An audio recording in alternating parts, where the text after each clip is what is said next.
ओम शांति। 30 अक्टूबर 2022 प्रातः मुरली ओम शांति। अव्यक्त बाप दादा रिवाइज 21/11/92 मधुबन।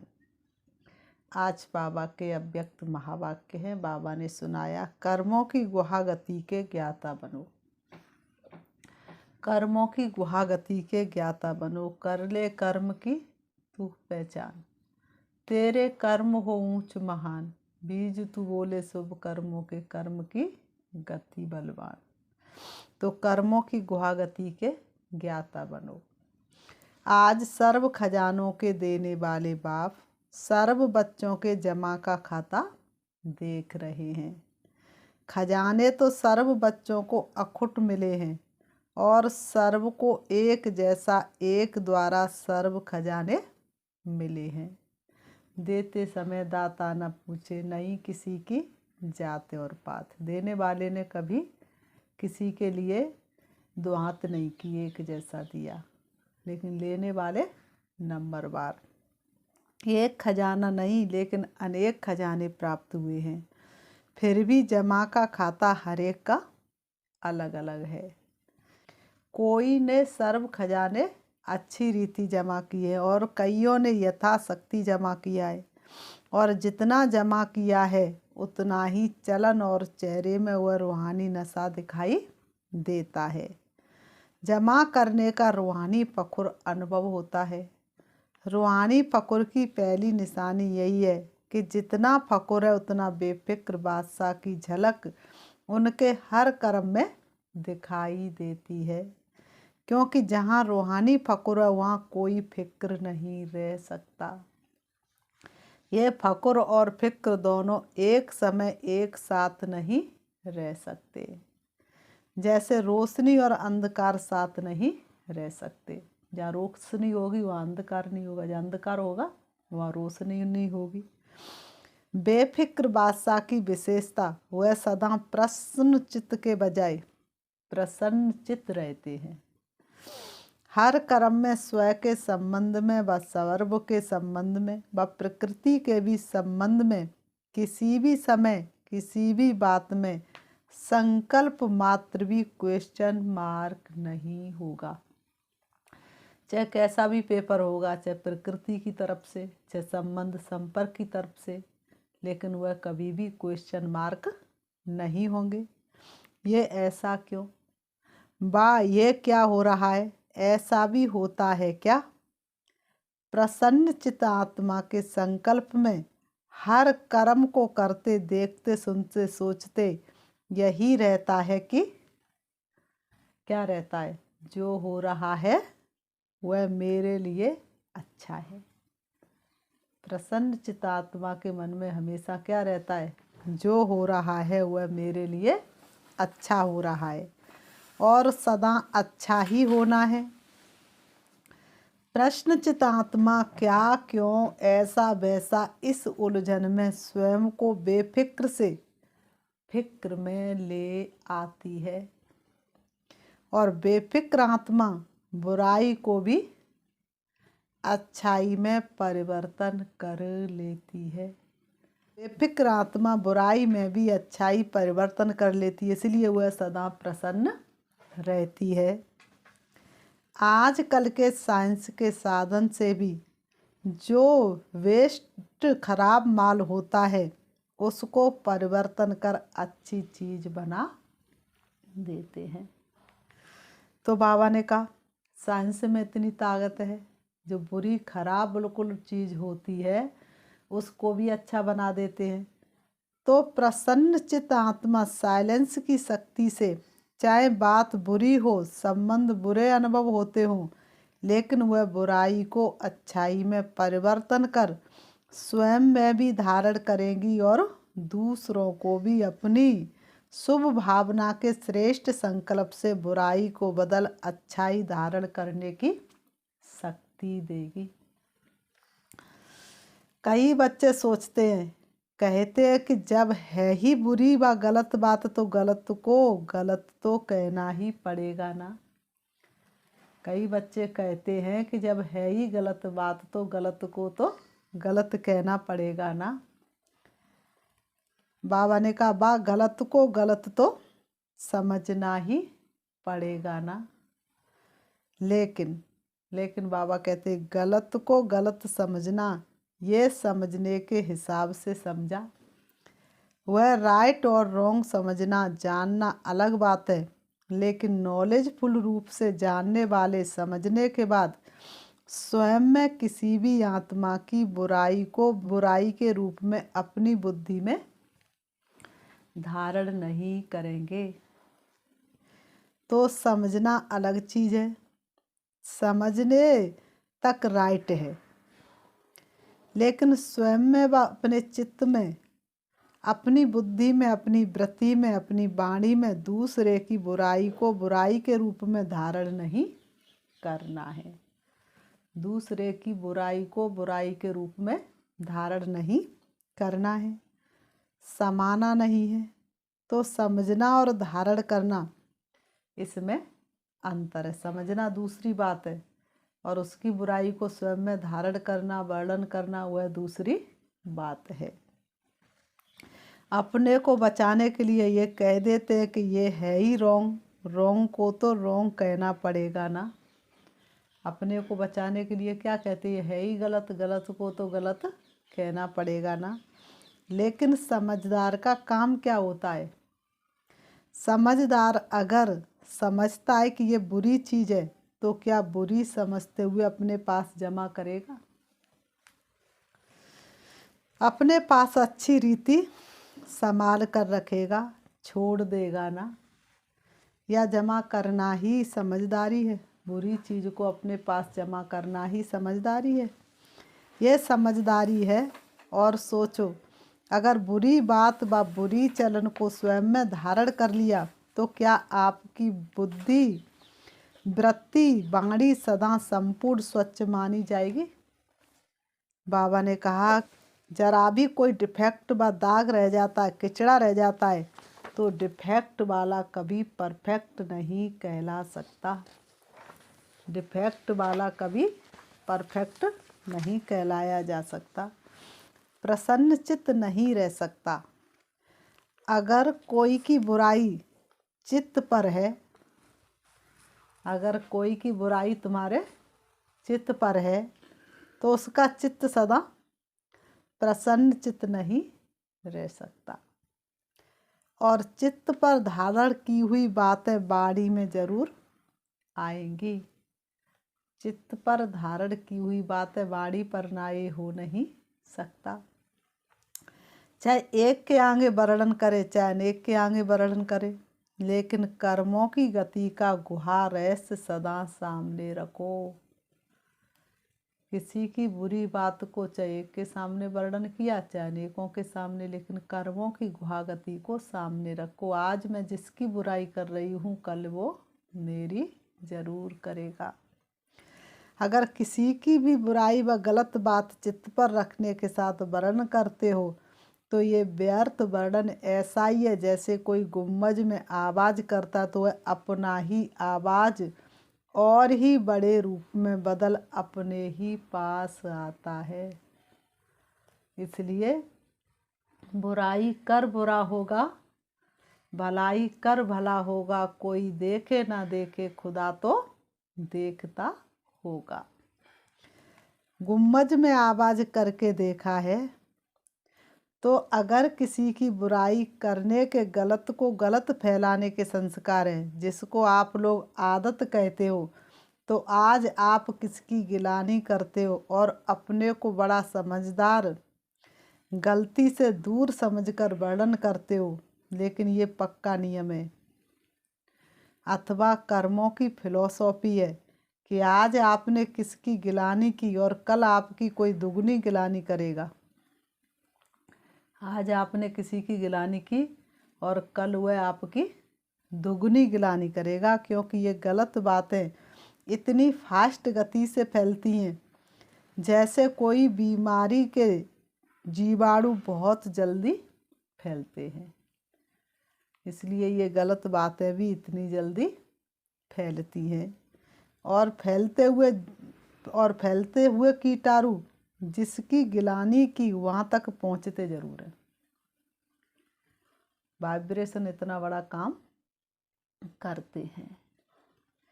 आपने एक गिलानी की होगी और वह आपको गलत सिद्ध करने के लिए आपकी 10 गिलानी करेंगे। तो रिजल्ट क्या हुई? कर्मों की गति क्या हुई? लौट कर कहाँ आई? वह लौट कर कहाँ आई? अगर आपको शुभ भावना है उस आत्मा को ठीक करने की, तो गलत बात शुभ भावना के स्वरूप में विशेष निमित्त स्थान पर दे सकते हो। फैलाना रोंग है। कई कहते हमने किसको कहा नहीं, लेकिन वो कह रहे थे तो मैंने भी हाँ में हाँ कर दिया। कई कहते मैंने तो उसकी बात किसी से नहीं कही, लेकिन वह जब कह रहे थे तो मैंने हाँ में हाँ कर दिया। बोला नहीं। आपके भक्ति मार्ग के शास्त्रों में भी वर्णन है कि बुरा काम किया नहीं, लेकिन देखा भी, साथ भी दिया तो वह पाप है। बुरा काम किया नहीं लेकिन देखा भी, साथ भी दिया तो वह भी पाप है। हाँ में हाँ मिलाना ये भी कर्मों की गति के प्रमाण पाप में भागी बनना है। हाँ में हाँ मिलाना, बाबा ने कहा हाँ में हाँ मिलाना ये भी कर्मों की गति के प्रमाण पाप में भागी बनना है। वर्तमान समय कर्मों की गति के ज्ञान में बहुत ईजी हो गए हैं, लेकिन ये छोटे छोटे सूक्ष्म पाप श्रेष्ठ संपूर्ण स्थिति में विघ्न रूप बनते हैं। ईजी बनने की निशानियाँ क्या हैं? वह सदा ऐसा ही सोचते समझते हैं कि ये तो और भी करते हैं, ये तो आजकल चलता ही है। या तो अपने आप को हल्का करने के लिए यही कहेंगे कि मैंने हंसी में कहा, मेरा भाव नहीं था, ऐसे ही बोल दिया। यह विधि संपूर्ण सिद्धि को प्राप्त होने में सूक्ष्म विघ्न बन जाता है। इसलिए ज्ञान तो बहुत मिल गया है, रचता रचना के ज्ञान को सुनना वर्णन करना बहुत स्पष्ट हो गया, लेकिन कर्मों की गति का ज्ञान बुद्धि में सदा स्पष्ट नहीं रहता, इसलिए इजी हो जाते हैं। कई बच्चों की अपने प्रति भी कंप्लेन होती है कि जैसे बाप कहते हैं, बाप बच्चों में जो श्रेष्ठ आशा रखते, जो चाहते हैं, जितना चाहते उतना नहीं है। इसका कारण क्या है? ये अति सूक्ष्म व्यर्थ कर्म बुद्धि को, मन को ऊंचा अनुभव करने नहीं देते। योग लगाने बैठते हैं लेकिन काफ़ी समय युद्ध में चला जाता है। व्यर्थ को मिटाए समर्थ बनने में समय चला जाता है। इसलिए क्या करना चाहिए? जितना ऊंचा बनते हैं तो ऊंचाई में अटेंशन भी ऊंचा रखना पड़ता है ना। ब्राह्मण जीवन की मौज में रहना है। मौज में रहने का अर्थ ये नहीं है कि जो आया वह किया, मस्त रहा, नहीं। ये अल्पकाल के सुख की मौज व अल्पकाल के संबंध संपर्क की मौज सदा काल की प्रसन्नचित स्थिति से भिन्न है। इसी को मौज नहीं समझना। जो आया सो किया, जो आया सो बोला और मस्त हो गए, इसी को मौज नहीं समझना। जो आया वह बोला, जो आया वह किया। हम तो मौज में रहते हैं। अल्पकाल के मनमौजी नहीं बनो। बाबा कहते अल्पकाल के मनमौजी नहीं बनो, सदा काल की रूहानी मौज में रहो। यही अर्थात ब्राह्मण जीवन है। मौज में भी रहो और कर्मों की गुहा गति के ज्ञाता में भी रहो। तभी जो चाहते हो, जैसे चाहते हो वैसे अनुभव करते रहेंगे। समझा? बाबा कह रहे समझा? कर्मों की गुहा गति के ज्ञाता बनो। फिर बाबा ने कहा खजानों के जमा की रिजल्ट सुनाएंगे। अच्छा, चारों ओर के फिक्र से फारिग बेफिक्र बादशाह आत्माओं को सदा प्रसन्नचित्त, विशेष आत्माओं को सदा स्वयं प्रति और सर्व आत्माओं प्रति श्रेष्ठ परिवर्तन शक्ति को कर्म में लाने वाले कर्मयोगी आत्माओं को सदा रचता रचना के ज्ञाता और कर्म फिलॉसफी के भी ज्ञाता ऐसे ज्ञान स्वरूप आत्माओं को बाप दादा का याद प्यार और नमस्ते रूहानी हम बच्चों की रूहानी बाप दादा को याद प्यार और नमस्ते नमस्ते नमस्ते। दादियों के साथ मुलाकात नंबर 1। वर्तमान समय किस बात की आवश्यकता है? कर्मों की गुहा गति का ज्ञान मर्ज हो गया है, इसलिए अलबेलापन है। पुरुषार्थी भी हैं लेकिन पुरुषार्थ में अलबेलापन आ जाता है, इसलिए अभी इसकी आवश्यकता है। बाप दादा सभी की रिजल्ट को देखते हैं। बाप दादा सभी की रिजल्ट को देखते हैं। जो चल रहा है वो अच्छा है, लेकिन अभी अच्छे से अच्छा बनना ही है। बाबा कहते हैं लेकिन अभी अच्छे से अच्छा बनना है।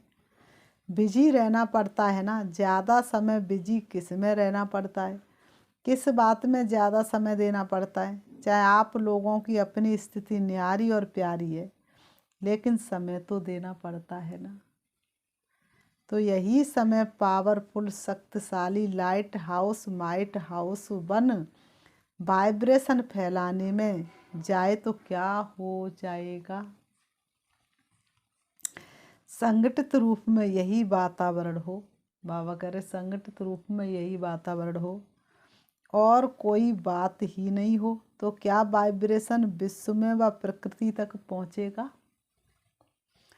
अभी तो सभी लोग इंतजार कर रहे हैं कि कब हमारे रचता व मास्टर रचता संपन्न या संपूर्ण बन हम लोगों से अपनी स्वागत कराते।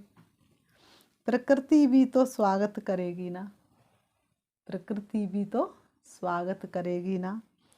तो वह सफलता की माला से स्वागत करे, वो दिन आना ही है, वो दिन आना ही है। जब सफलता के बाजे बजेंगे तब प्रत्यक्षता के बाजे बजेंगे।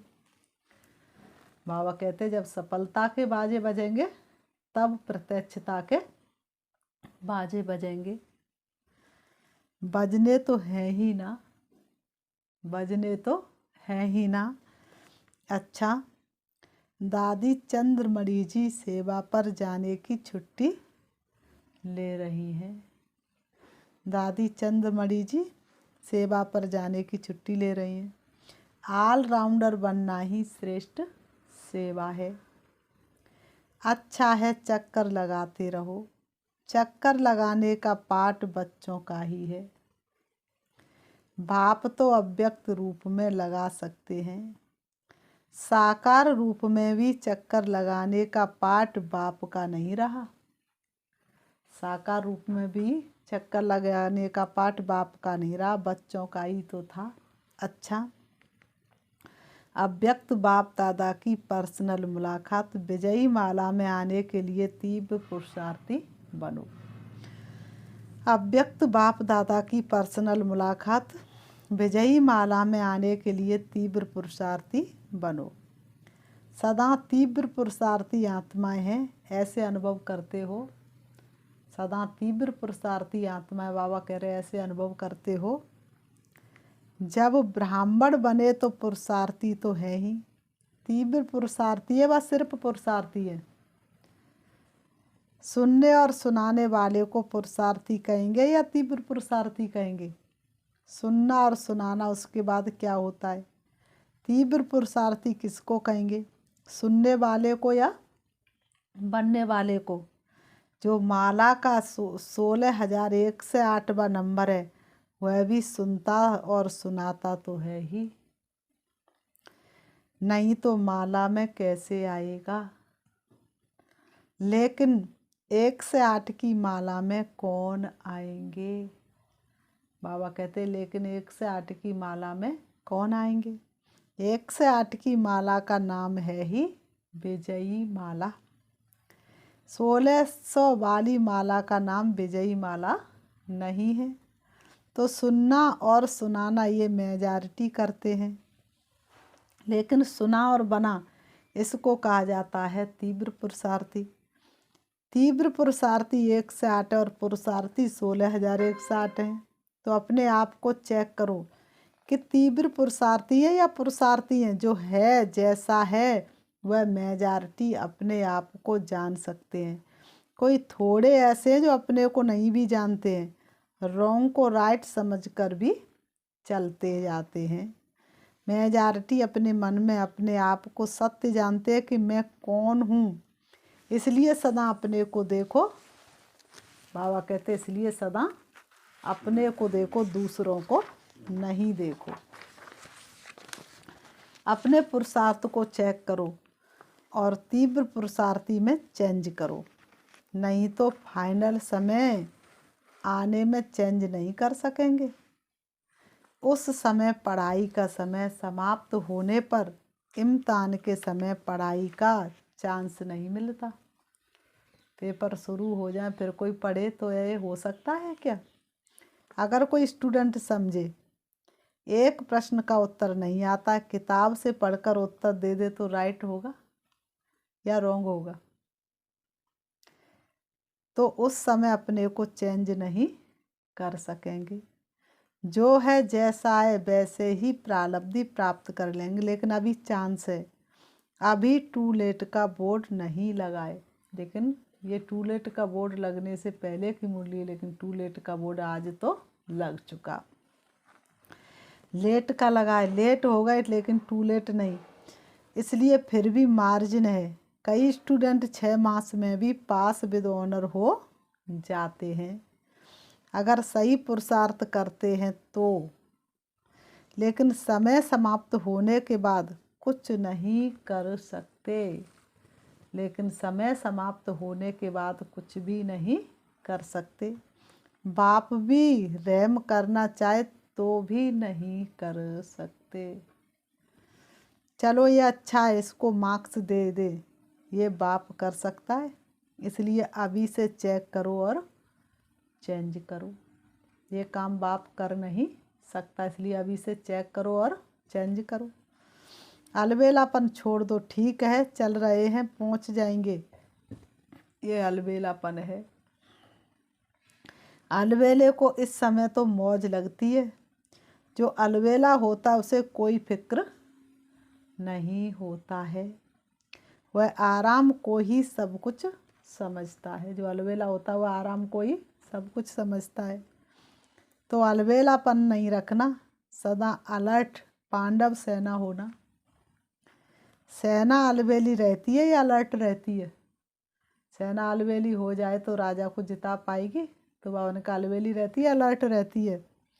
सेना माना अलर्ट, सावधान, खबरदार रहने वाले। अलबेला रहने वाले को सेना का सैनिक नहीं कहा जाएगा। तो अलबेला नहीं, अटेंशन। लेकिन अटेंशन भी नेचुरल विधि बन जाए। कई अटेंशन का भी टेंशन रखते हैं। टेंशन की लाइफ सदा तो नहीं चल सकती, चल सकेगी नहीं। टेंशन की लाइफ थोड़ा समय चलेगी, नेचुरल नहीं चलेगी। तो अटेंशन रखना है, लेकिन नेचुरल अटेंशन आदत बन जाए। जैसे विस्मृति की आदत बन गई थी ना, नहीं चाहते भी हो जाता है, तो ये आदत बन गई ना, नेचुरल हो गई ना। ऐसे स्मृति स्वरूप रहने की आदत भी हो जाए, अटेंशन की आदत हो जाए। इसलिए कहा जाता है आदत से मनुष्य आत्मा मजबूर हो जाती। कहते हैं तुम तो अपनी आदत से मजबूर हो, ना चाहते भी हो जाता, इसको कहते मजबूर। तो ऐसे तीव्र पुरुषार्थी बने हो। तीव्र पुरुषार्थी अर्थात विजयी, तभी माला में आ सकते हैं। बाबा कहते तभी माला में आ सकते हैं। बहुत काल का अभ्यास चाहिए, सदैव अलर्ट माना, सदा एवर रेडी। आपको क्या निश्चय है, विनाश के समय तक रहेंगे या पहले भी जा सकते हैं? पहले भी जा सकते हैं ना, कोई ज़रूरी थोड़ी ना है कि विनाश के समय तक बने रहें। इसलिए एवर रेडी। विनाश आपका इंतज़ार करे, आप विनाश का इंतज़ार नहीं करो। वह रचना है आप रचता हो सदा एवर रेडी। क्या समझा? हाँ, टेंशन रखना, जो भी कमी महसूस हो उसे बहुत जल्दी से जल्दी समाप्त करो। संपन्न बनना अर्थात कमजोरी को खत्म करना। ऐसे नहीं यहाँ आए तो यहाँ के, वहाँ आए गए तो वहाँ के, सभी तीव्र पुरुषार्थी बनकर जाना। अच्छा वरदान। विश्व से अंधकार को मिटाकर रोशनी देने वाले मास्टर ज्ञान सूर्य भव। विश्व से अंधकार को मिटाकर रोशनी देने वाले मास्टर ज्ञान सूर्य भव। स्पष्टीकरण है, मास्टर ज्ञान सूर्य वह है जो विश्व से अंधकार को मिटाकर रोशनी देने वाले हैं। वह स्वयं भी प्रकाश स्वरूप लाइट माइट रूप है और दूसरों को भी लाइट माइट देने वाले हैं। जहाँ सदा रोशनी होती है वह अंधकार का सवाल ही नहीं, अंधकार हो ही नहीं सकता। जो विश्व को रोशनी देने वाले हैं वह स्वयं अंधकार में नहीं रह सकते। संपूर्ण पवित्रता अर्थात रोशनी, उनके पास अंधकार अर्थात विकारों का अंश भी रह नहीं सकता।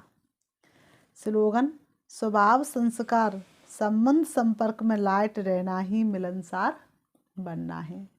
स्वभाव संस्कार संबंध संपर्क में लाइट रहना ही मिलनसार बनना है। अभी हम 5 मिनट शिव बाबा को याद करेंगे। ओम शांति। अपने आप को देखेंगे। मैं एक चमकती हुई मणि हूँ, 7 गुणों से भरपूर हूँ। मैं लाइट हाउस और माइट हाउस हूँ। सारे विश्व के अंधकार को दूर करने वाली मैं आत्मा लाइट स्वरूप हूँ। मैं विकारों से मुक्त हूँ। परम पिता परमात्मा की संतान हूँ जो परम धाम के रहने वाले हैं। मैं आत्मा भी परम धाम की रहने वाली हूँ। सृष्टि रंगमंच पर पाठ बजा रही हूँ। अब मेरा पाठ पूरा हुआ। मुझे अपने घर वापस जाना है। मैं आत्मा चली जा रही हूँ। मन और बुद्धि से हवा से भी तेज उड़ रही हूँ। मेरी शक्तियाँ चारों तरफ फैल रही हैं। मैं आत्मा प्रवेश करती हूँ हल्के सुनहरे लाल रंग के आसमान में।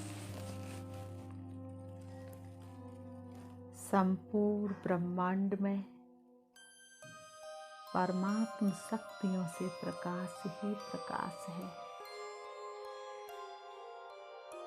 शिव बाबा रूप में बिंदु लेकिन गुणों में सिंधु के समान है। मैं आत्मा दिव्य चक्षु के द्वारा अपने शिव बाबा को देख रही हूँ। वो मेरे सामने है। उनकी शक्तियाँ मुझे पावन बना रही है। मैं आत्मा शक्तियों से भरपूर हो रही हूँ। शिव बाबा की शक्तिशाली किरणों के नीचे हूँ। उनके प्रकाश ने मुझे चारों तरफ से ढक लिया है। मैं आत्मा बाप समान बनती चली जा रही हूँ। शिव बाबा के सभी गुण मेरे अंदर समा रहे हैं। मुझे हल्कापन महसूस हो रहा है।